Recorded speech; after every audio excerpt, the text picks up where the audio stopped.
Good morning to all. So आज हम पढ़ने वाले हैं भारत का इतिहास। तो भारत के इतिहास की आज हमने टाइमलाइन बनाई है ना।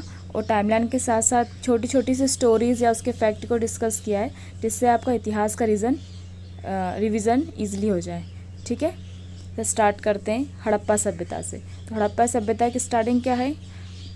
2300 से 1750। किसी किसी में 2500 और किसी किसी में 2400 से स्टार्ट है ना। 1750 देख लेना, ऑप्शन में जो भी इसके नियरेस्ट हो वो सही होगा, है ना। तो सिंधु सभ्यता की कालावधि आ जाएगी 2300 से 1750। नेक्स्ट, सिंधु के बाद आ गए वेदों की रचना काल। तो वेदों का क्या है?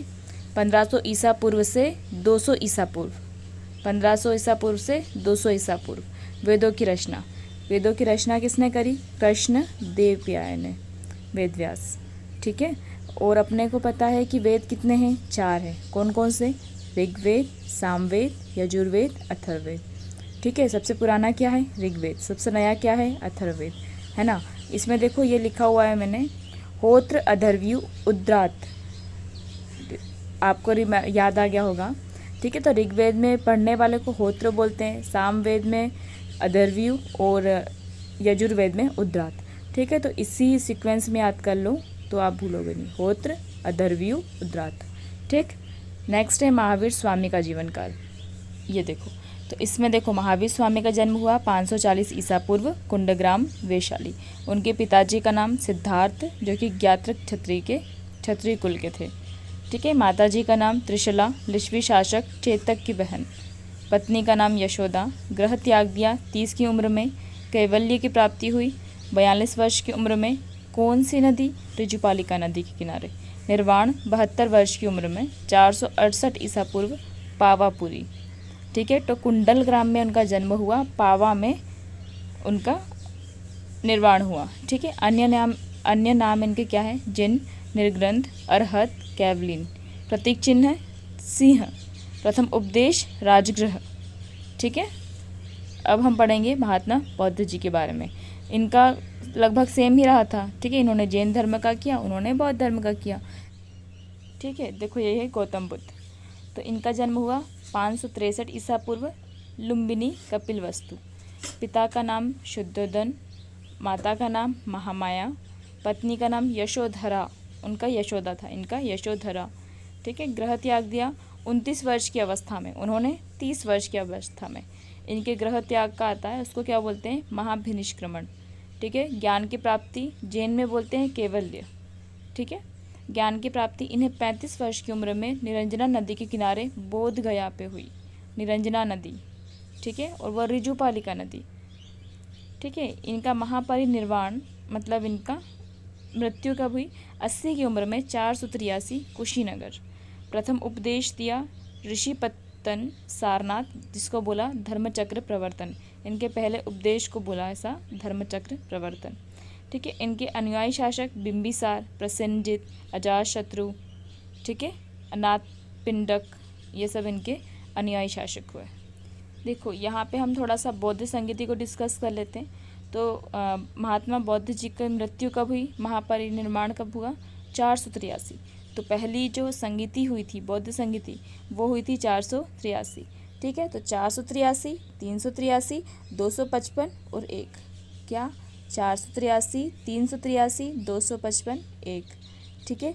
राजगृह, वैशाली, पाटलिपुत्र, कुंडलवन। इसी सीक्वेंस में मैंने तो ऐसा ही याद किया है ना। तो राजगृह ने वैशाली को पटाया कुंडलवन में। राजगृह, वैशाली, पाटलिपुत्र, कुंडलवन। ठीक है।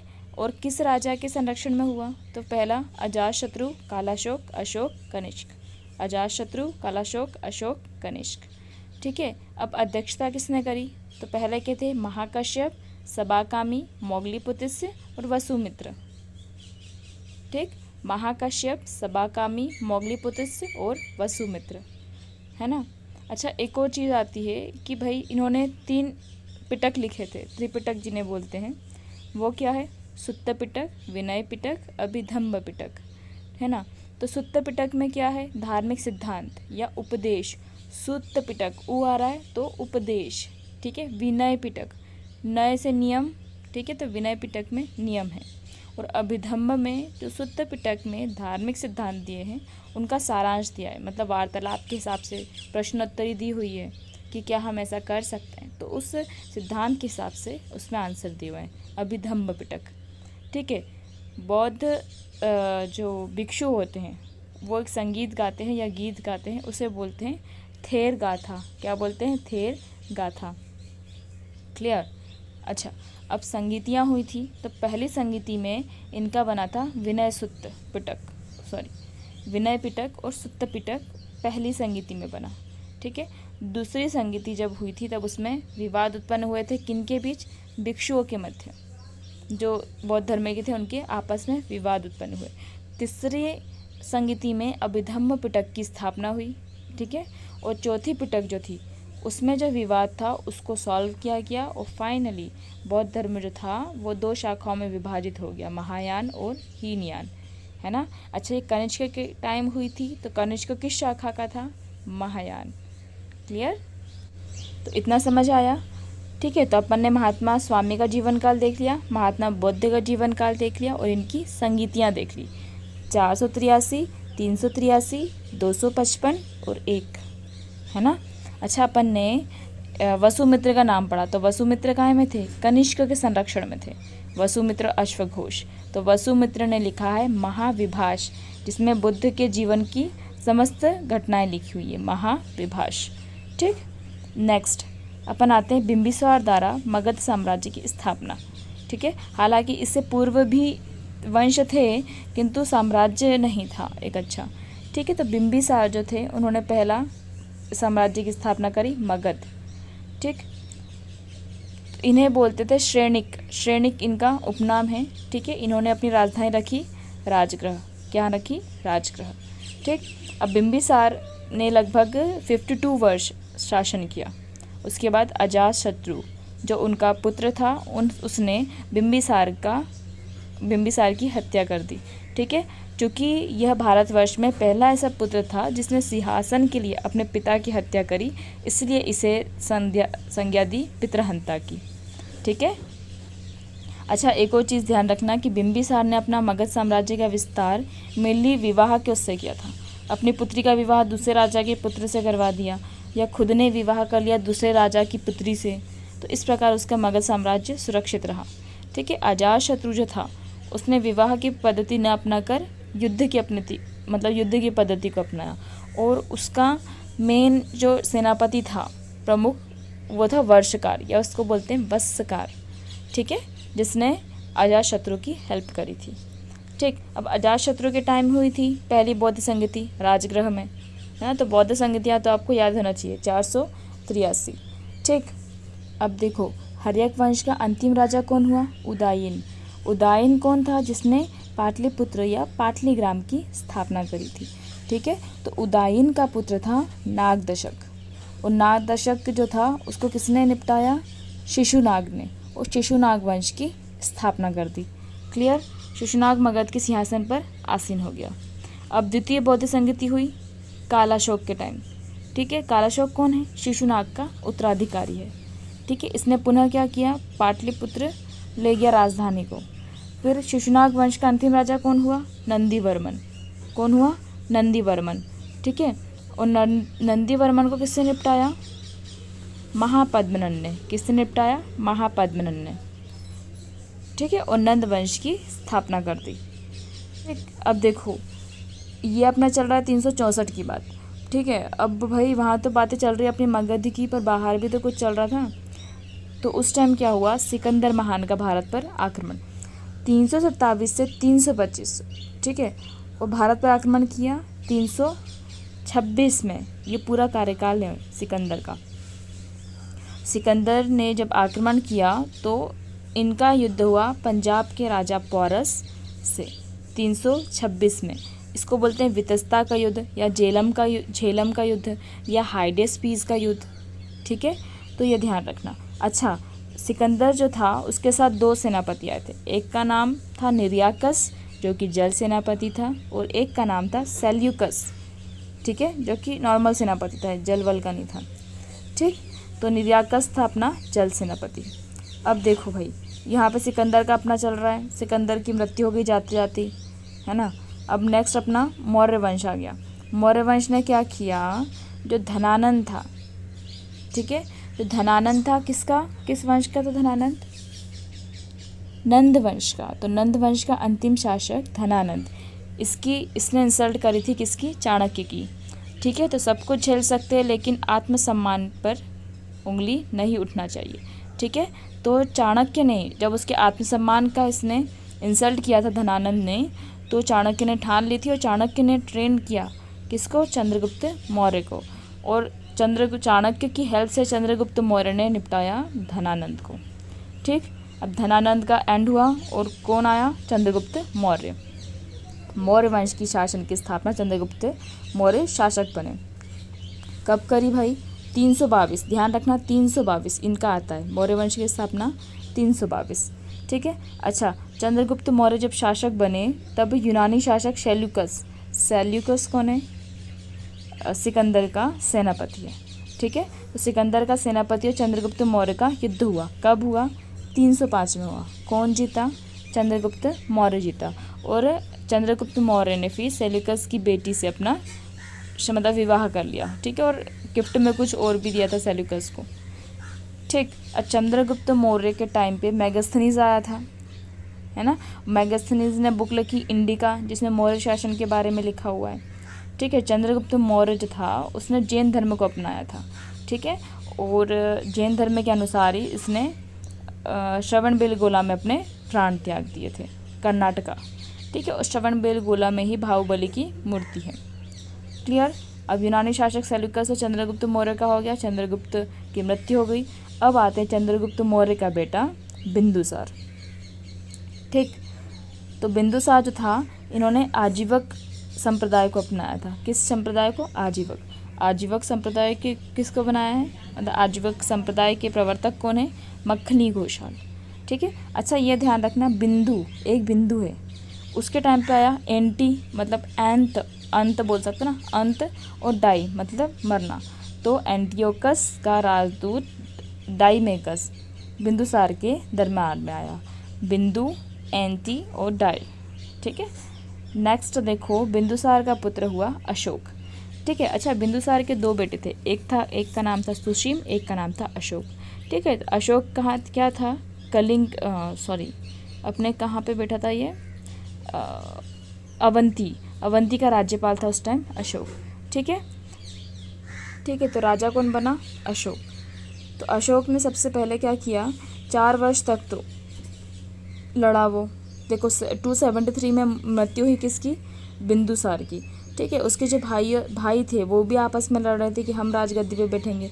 तो अशोक ने 4 साल तक तो उन लोगों को सबको रास्ते से हटाया और 269 में वो राजगद्दी पर बैठा, ठीक है। और अपनी राजगद्दी पर बैठने के 8 वर्ष बाद मतलब 261 में उसने क्या किया, कलिंग अभियान चलाया। और कलिंग में उसने इतने भयंकर भयावह तरीके से लोगों को मारा था, ठीक है, कि उसका हृदय परिवर्तन उस टाइम से हो गया, क्लियर। तो हृदय परिवर्तन कलिंग युद्ध के बाद हुआ। कलिंग युद्ध कब हुआ, 261 में हुआ, ठीक है। अच्छा, अशोक का हृदय परिवर्तन किससे हुआ, तो ये गलती मत करना कि उपगुप्त ने हृदय परिवर्तन किया, ठीक है। तो किसके प्रवचन सुन के हुआ है, निग्रोध के, किसके प्रवचन सुन के हुआ है, निग्रोध के, ठीक है। और उन्होंने बौद्ध धर्म की शिक्षा किससे ली, उपगुप्त से ली, किससे ली, उपगुप्त से, क्लियर। ये हो गया अशोका के बारे में। फिर तृतीय बौद्ध संगीति आ गई, पाटलिपुत्र में आयोजन हुआ, ठीक है। उसके बाद देखो नेक्स्ट राजा महान अशोक के बाद उनके जैसा कोई भी राजा नहीं बना, मतलब इनके जो उत्तराधिकारी थे वो अयोग्य थे, विलासी प्रवृत्ति के थे, ठीक है। तो मौर्य वंश का पतन शुरू हो गया, शुंग वंश के शासन की स्थापना हुई। तो मौर्य वंश का अंतिम शासक बृहदत्त की हत्या कर दी किसने, पुष्यमित्र शुंग ने, और स्थापना करी शुंग वंश की, ठीक। हाँ, पुष्यमित्र शुंग के बच्चे का नाम क्या था, इनके पुत्र का नाम क्या था, अग्निमित्र, ठीक है। तो कालिदास ने जो मालविका अग्निमित्रम लिखी है वो भी इसी पर बेस्ड है, ठीक है। और शुंग वंशी शासक किससे रिलेटेड है, मध्य प्रदेश के विदिशा से, है ना। गरुड़ स्तंभ आ जाएगा। शुंग वंशी शासक जो था पुष्यमित्र शुंग, उनका अंतिम था देवभूति। देवभूति को निपटाया वासुदेव ने, और वासुदेव ने कण्व वंश की स्थापना करी। वो कण्व वंश रहा, कण्व वंश 75 वर्ष तक, और इसका अंतिम शासक था सुशर्मा, ठीक है, जिसको निपटाया सिमुक ने, और सिमुक ने करी सातवाहन वंश की, ठीक है। तो इसमें ऐसा कुछ टाइमलाइन में लिखा नहीं है, बस जितना है उतना एक्सप्लेन कर देते हैं ना, ठीक है। तो नेक्स्ट अपना आता है कुषाण वंश, ठीक है। तो कुषाण वंश के संस्थापक कौन है? कुजुल कटफिशस, ठीक है। अच्छा, लेकिन कुषाण वंश का सबसे प्रतापी शासक कौन था? कनिष्क था, ठीक। तो कनिष्क ने ही शक संवत का प्रारंभ किया था, शकों को हराया था। उसी उपलक्ष्य में 78 ईसा पूर्व क्या किया था? शक संवत को स्टार्ट किया था। अच्छा, इसी के टाइम जो विम कटफिशस थे, विम कटफिशस ने सर्वाधिक शुद्धतम सोने इस टाइम चलाए थे भारत में, ठीक है। अच्छा, कनिष्क जो था उन्होंने रेशम मार्ग पे भी कार्य किया है, ठीक है। रेशम मार्ग का भी जो आएगा कनिष्क आएगा, ठीक। अच्छा, शक की बात करें, शकों का हम ये चीज़ ध्यान रखते हैं, शक में जो मेन राजा थे वो थे रुद्रदामन, ठीक है। तो रुद्रदामन जो थे उन्होंने सुदर्शन झील का निर्माण करवाया था। कहाँ पे? गुजरात में, गिरनार। और गिरनार अभिलेख में लिखा हुआ है ऐसा रुद्रदामन के बारे में कि इन्होंने सुदर्शन झील का निर्माण करवाया है, और गुजरात में है वो, ठीक है। गुप्त वंश की स्थापना हो गई। गुप्त वंश की स्थापना किसने करी? श्री गुप्त ने करी, ठीक है। उनका बेटा कौन? चंद्रगुप्त प्रथम। अच्छा, एक काम करो, अब इसको थोड़ा सा रिवाइज कर लो, है ना। तो सिंधु सभ्यता आ जाएगी 2300 से 1750। वेदों की रचना आ जाएगी कृष्ण देवपायन, होत्र, अथर्वणीय, उद्दात, ठीक है। महावीर स्वामी का जीवन काल आ जाएगा, महात्मा बुद्ध का जीवन काल आ जाएगा। उसके बाद बिंबिसार आ गया, मगध साम्राज्य की स्थापना कर दी। राजगृह इनकी थी राजधानी। बिंबिसार का पुत्र अजातशत्रु ने इन्हें मार दिया था, तो इन्हें पितृहंता बोलते हैं। अजातशत्रु के जो सेनापति थे उसको वर्षकार बोला है। बौद्ध संगति अपन ने याद करी 483, 383, 255 और 1, ठीक है। उसके बाद शिशुनाग वंश आ गया, ठीक है। शिशुनाग मगध के राज सिंहासन पर आसीन हो गया। द्वितीय बौद्ध संगति हो गई वैशाली कालाशोक के टाइम। शिशुनाग का पुत्र था कालाशोक। उसके बाद नंदवंश शासन की स्थापना हो गई, ठीक है। नंदवंश का अंतिम धनानंद था। धनानंद को मारा चंद्रगुप्त मौर्य ने, और मौर्य वंश की स्थापना कर दी, ठीक है। मौर्य में प्रतापी अशोक का नाम आ जाएगा। उसके अलावा सेल्यूकस और निर्याकस, ये दोनों कौन थे? सिकंदर के सेनापति थे, ठीक है। सिकंदर और पोरस का युद्ध हुआ था, पंजाब के राजा पोरस का युद्ध हुआ था, जिसको बोलते हैं वितस्ता का युद्ध या हाइडेस्पीस का युद्ध। उसके बाद सेल्यूकस और चंद्रगुप्त मौर्य का 305 ध्यान रखना, ठीक है। बिंदुसार का शासनकाल आ जाएगा, आजीवक संप्रदाय के थे। अशोक का शासनकाल आ जाएगा, कलिंग युद्ध ही ध्यान रखना 261। तृतीय बौद्ध संगति हो गई, मौर्य वंश का पतन हो गया, शुंग वंश आ गया, ठीक है। पुष्यमित्र शुंग शासन बन गए, और शुंग वंश का अंतिम शासक कौन हुआ? देवभूति हुआ। देवभूति को किसने मारा? वासुदेव ने। और कर्ण वंश की स्थापना हुई। कर्ण वंश का अंतिम कौन हुआ? सुशर्मा को किसने मारा? सिमुक ने मारा, ठीक है। और सातवाहन वंश की स्थापना हो गई। इसके साथ ही अपनी चल रही है कनिष्क, मतलब कुषाण वंशी शासक। और फिर उसके बाद गुप्त वंश का शासक आ गया। गुप्त वंश की स्थापना हुई 275 में, श्रीगुप्त ने करी, लेकिन चंद्रगुप्त प्रथम को इसका वास्तविक संस्थापक बोला जाता है। तो अभी हम पहुंच गए हैं चंद्रगुप्त प्रथम के ऊपर, ठीक है। गुप्त वंश शासक चंद्रगुप्त प्रथम, इन्होंने गुप्त संवत स्टार्ट किया 319 में, ठीक है। शक संवत कब स्टार्ट हुआ? 78 में। और 319 में क्या हुआ? गुप्त संवत स्टार्ट हुआ है, ठीक है। उसके बाद गुप्त वंशी शासक समुद्रगुप्त, चंद्रगुप्त का बेटा समुद्रगुप्त बना, ठीक है। समुद्रगुप्त के शासनकाल में हरिसेन आए थे। प्रयाग प्रशस्ति में उल्लेख किया है, प्रयाग प्रशस्ति इलाहाबाद में है, ठीक है। तो हरिसेन समुद्रगुप्त के टाइम आए थे, ठीक है। और वी.एस. स्मिथ ने समुद्रगुप्त को क्या बोला है? भारत का नेपोलियन। वी.एस. स्मिथ किससे संबंधित है? समुद्रगुप्त से। क्या कहा इनको? भारत का नेपोलियन। क्लियर। समुद्रगुप्त के 2 बेटे थे, कौन कौन थे? एक रामगुप्त और एक चंद्रगुप्त द्वितीय। चंद्रगुप्त द्वितीय को बोलते हैं चंद्रगुप्त विक्रमादित्य। इन्हीं के टाइम आया था फाहियान भारत, चंद्रगुप्त विक्रमादित्य के टाइम। क्लियर। ये भी बहुत प्रतापी राजा हुए हैं, ठीक है। चंद्रगुप्त विक्रमादित्य के बाद आए थे कुमारगुप्त। कुमारगुप्त के टाइम बहुत हुण आक्रमण हुए थे, ठीक है। और हुणों से सुरक्षा जो थी, अगर ऐसा क्वेश्चन आता है कि हुण आक्रमण किसके टाइम स्टार्ट हुआ, तो कुमारगुप्त के टाइम, ठीक है। और हुणों से सुरक्षा का श्रेय किसका जाता है, तो आ जाता है स्कंदगुप्त को, ठीक है। कुमारगुप्त के टाइम लेख हुण भी आए थे, ठीक है, वो डीप में जाते हैं। ये हो गया अपना चीनी यात्री आ गया फाहियान, किसके टाइम, चंद्रगुप्त विक्रमादित्य के टाइम, ठीक। अब सम्राट हर्षवर्धन का शासनकाल आ गया, या फिर जिसको हम बोल सकते हैं पुष्यभूति वंश, ठीक है। तो इस वंश की स्थापना किसने करी, पुष्यभूति ने करी, ठीक है। और इसका जो प्रतापी शासक हुआ वो कौन हुआ, हर्षवर्धन हुआ, ठीक है। हर्षवर्धन के शासनकाल में ही कौन आया था, हैनसोंग आया था। कौन आया था, हैनसोंग। और हर्षवर्धन ने गौंड शासक शशांक को हराया था, ठीक है। हर्षवर्धन ने किसको हराया, गौंड शासक शशांक को। ये इसलिए ध्यान रखना है क्योंकि ये अपने गौंड कहाँ के, मध्य प्रदेश के, ठीक है। अच्छा, और हर्षवर्धन किससे हारा था, तो चालुक्य पुलकेशिन द्वितीय से हारा था। पुलकेशिन द्वितीय से हारा था हर्षवर्धन, ठीक। इतना हो गया। अच्छा, अब हर्षवर्धन के टाइम आया था हैनसोंग, और इत्सिंग भी इसी टाइम के आए थे, ठीक है। फिर प्रतिहार वंश आ गया। प्रतिहार वंश का संस्थापक नागभट्ट प्रथम।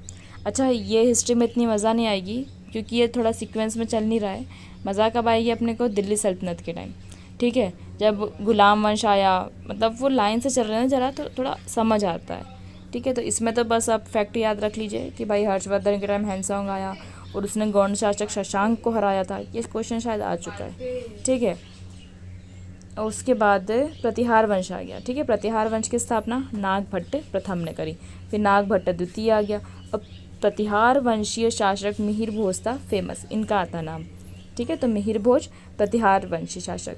उसके बाद परमार वंश, परमार वंश पे मुंज आ गए, है ना। ये परमार वंश अपने यहाँ पे था, अपने राजा भोज मालवा के टाइम का, ठीक है। तो परमार वंश आ गया।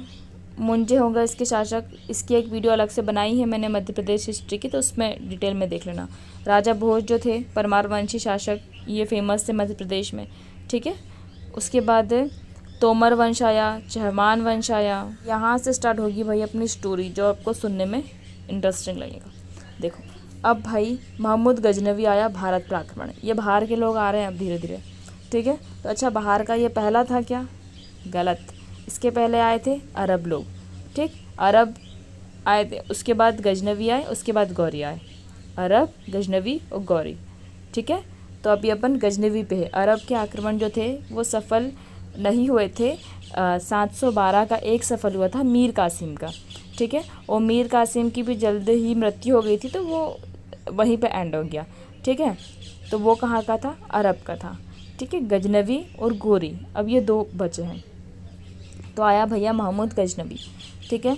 महमूद गजनवी भारत क्यों आया था, खलीफा के आदेश पर आया था। उनके खलीफा का कहना था कि अपने धर्म का प्रचार करो, धन संपदा लूट के लाओ और फेमस हो, ठीक है। तो महमूद गजनवी आया भारत पे, ठीक। अब गजनवी के बाद आया गोरी। अपन स्टोरी पूरी नहीं पढ़ेंगे ना। गजनवी के बाद कौन आया, गोरी। तो मोहम्मद गोरी। और युद्ध किसका हुआ था, चौहान वंश शासक पृथ्वीराज तृतीय का, ठीक है। तराइन का प्रथम युद्ध हुआ 1191 में। तराइन का द्वितीय युद्ध हुआ 1192 में, ठीक है। तराइन के प्रथम युद्ध में पृथ्वीराज चौहान जीते थे। तराइन के द्वितीय युद्ध में पृथ्वीराज चौहान हारे थे, ठीक है। और पृथ्वीराज चौहान ने जयचंद को बुलाया था हेल्प के लिए, लेकिन वो नहीं आए, ठीक है। तो तृतीय जो मतलब उसके बाद जो हुआ था चंदावर का युद्ध, तो मोहम्मद गोरी और जयचंद के मध्य हुआ था। जयचंद की हेल्प भी किसने नहीं करी और वो भी हार गए 1194, ठीक। अच्छा, अब हुआ क्या था, जयचंद वैसे जीत जाते, लेकिन क्या हुआ था, जो मोहम्मद गोरी था उनका एक सेनापति था, उसका नाम था कुतुबुद्दीन ऐबक, उनका गुलाम था, ठीक है। तो कुतुबुद्दीन ऐबक का तीर डायरेक्ट घुसा था जयचंद के सिर में, ठीक है। तो उनकी मृत्यु हो गई और जो गोरी थे वो खुश हो गए कुतुबुद्दीन ऐबक से, ठीक है। तो उन्होंने जो जीता था वो राजपाट किसको दे दिया, कुतुबुद्दीन ऐबक को, और वापस चला गया अपने गौर प्रदेश, ठीक है। तो कुतुबुद्दीन ऐबक ने फिर स्थापना करी गुलाम वंश की। गुलाम वंश की क्यों करी, क्योंकि वो खुद भी एक गुलाम था, उसने कभी भी सुल्तान का पद ग्रहण नहीं किया, ठीक है। अच्छा, कुतुबुद्दीन ऐबक ये गुलाम वंश का प्रथम हो गया। तो गुलाम वंश में कितने हुए, देखो 1206 से चला 1296 तक, 1206 से 1296 तक हुआ। ठीक है, इसकी भी एक वीडियो बनाई हुई है। अभी अपन टाइमलाइन नहीं पढ़ रहे हैं तो ऐसे ही पढ़ लेते हैं बस, है ना। तो गुलाम अहमद शाह कुतुबुद्दीन ऐबक, इनको बोलते थे लाख बख्श। ठीक है, थोड़ा दयावान थे ये, है ना। ठीक है, तो कुतुबुद्दीन की ऐबक की जो मृत्यु बहुत जल्दी हो गई थी। चौगान खेलते वक्त वो घोड़े से गिर गए थे। ठीक है, चौगान बोले तो पोलो खेलते वक्त वो घोड़े से गिर गए थे, उनकी मृत्यु हो गई। ठीक है, तो उनका जो उत्तराधिकार उनका बेटा नहीं बना, इल्तुतमिश बना उनका दामाद। ठीक है, तो इल्तुतमिश जो था वो बदायूं का सूबेदार था उस टाइम। ठीक है, तो अच्छा, इसमें ना 3 लोगों को ध्यान रखना। 3 लोग कौन? जो भी गुलाम वंश के बना, जैसे इल्तुतमिश बन गई, रजिया बन गई, बहराम शाह, जो भी बने हैं, तो उनकी 3 लोगों से तो लड़ाई होती थी। वो बैठे ही थे कि कोई भी आया तो हम तो लड़ेंगे। ठीक, कौन कौन? एक तो गजनी का एल्दोज, गजनी का एल्दोज। गजनी क्यों इससे कर रहा? क्योंकि ये तो गोरी के हैं, पूरे गोर वंश के हैं ना। तो गजनी का एल्दोज, मुल्तान का कुबाचा। ठीक है, गजनी का एल्दोज, मुल्तान का कुबाजा, और मंगोल में ख्वारिज्म। ठीक, ये 3 लोग, चंगेज़ खां, तो ये लोग जो हैं ये लड़ने के लिए बैठे ही थे। ठीक, तो अब भाई गुलाम वंश आ गया, इल्तुतमिश का शासन आ गया, तो इसने मंगोल से सुरक्षा कैसे करी थी? मंगोल ने आक्रमण किया था मांग बरनी पर, और मांग बरनी को शरण नहीं दी इल्तुतमिश ने, और मंगोल ने फिर सोचा अब इल्तुतमिश पे अपन आक्रमण नहीं करेंगे। ठीक, अब गुलाम वंश शासिका रजिया आ गई। अच्छा, इल्तुतमिश जो था, इल्तुतमिश और एल्दोज के मध्य हुआ था पानीपत का तृतीय युद्ध। ये भी ध्यान रखना, 2 युद्ध तो अपने को पता है। तृतीय युद्ध हुआ था एल्दोज और इल्तुतमिश के बीच। ओ पानीपत नहीं रे, तराइन का तृतीय युद्ध। किसका? तराइन का। ठीक, नेक्स्ट अपनी रजिया सुल्तान आ गई। ठीक है, तो रजिया सुल्तान जो थी वो बहुत फेमस थी, पहली महिला शासिका थी। ठीक है, इनका ध्यान रखना, कार्यकाल 36 से 40, इनका सभी से 36 का आंकड़ा था, और ये चालाक थी। ठीक है, तो रजिया का शासनकाल ध्यान रखना। रजिया के बाद बने बलबन। ठीक है, बलबन हालांकि गुलाम किसके थे? बलबन गुलाम थे इल्तुतमिश के। किसके थे? इल्तुतमिश के गुलाम थे बलबन। ठीक है, और बलबन का नाम क्या है? बहाउद्दीन। क्या है? बहाउद्दीन।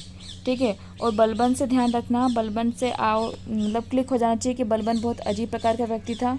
वो बहुत सीरियस था, उसको किसी का दरबार में हंसना पसंद नहीं था। कोई हंसता था तो उसको कोड़े ही कोड़े मारता था। ये बलबन से अपने को ध्यान आना चाहिए, लौह एवं रक्त की नीति। ठीक है, अच्छा, बलबन ने क्या किया था? बलबन बोलता था कि भाई कहा जाता है कि ये हिंदू थी इनकी माता जी, लेकिन उन्होंने खुद को ईरानी का पैतृक बताया। ठीक है, और ईरानी प्रथा थी 3, सिजदा, पाबोस और नौरोज़। ठीक है, तो ये तीनों को स्टार्ट किसने किया था? अपने बलबन ने, सिजदा, पाबोस और नौरोज़। ठीक है, अच्छा, एक और चीज़ ध्यान रखना कि बलबन के टाइम 2 लोग थे, एक अमीर खुसरो और एक हसन गंगू। ठीक है, तो कैसे ध्यान रखोगे? बलबन बोलता था खुश रहो पर हंसना नहीं चाहिए, तो खुसरो और हसन, ये बलबन के टाइम। ठीक है, अब खिलजी वंश की स्थापना हुई। खिलजी वंश की स्थापना कब हुई?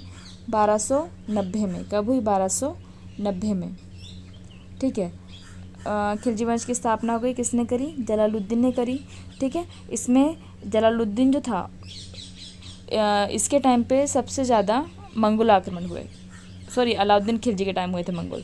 ठीक है, जलालुद्दीन खिलजी जो था वो तो बहुत ज़्यादा वो था, क्या बोलना चाहिए, एज्ड था। 70 वर्ष की अवस्था में तो वो बैठे थे गद्दी पे। ठीक है, जलालुद्दीन खिलजी का भतीजा है ये अलाउद्दीन खिलजी, जिसका बचपन का नाम था अली गुरशाप। ठीक है, तो इसने क्या किया? धोखे से फिर अपने चाचा को निपटा दिया। ठीक, और आ गया अपना खिलजी वंश शासक अलाउद्दीन खिलजी। ठीक है, अलाउद्दीन खिलजी की बहुत सारी चीज़ें फेमस है, जैसे उनकी बाजार नियंत्रण व्यवस्था, उनका सैन्य व्यवस्था। ठीक है, तो अलाउद्दीन खिलजी का आ जाएगा। नेक्स्ट देखो अपना तुगलक वंश की स्थापना। तुगलक वंश की स्थापना किसने करी? गयासुद्दीन तुगलक ने। ठीक है, अच्छा, गयासुद्दीन तुगलक से आपके दिमाग में आना चाहिए डाक व्यवस्था, तो डाक गया। ठीक है, तो डाक व्यवस्था गयासुद्दीन तुगलक। ठीक है, अच्छा, इसमें तुगलक वंश में एक फेमस राजा मोहम्मद बिन तुगलक। मोहम्मद बिन तुगलक का नाम क्या था? जूना खां। ये जो जूना खां हैं उन्हीं ने एक लकड़ी का क्याई बना के दिया था घर वर गयासुद्दीन को, जिसके गिरने से गयासुद्दीन की मृत्यु हो गई थी।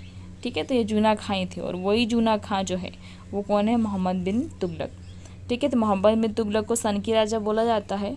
ऐसा हालांकि कुछ था नहीं, केवल ये एक उपमा दी गई थी उनको, है ना।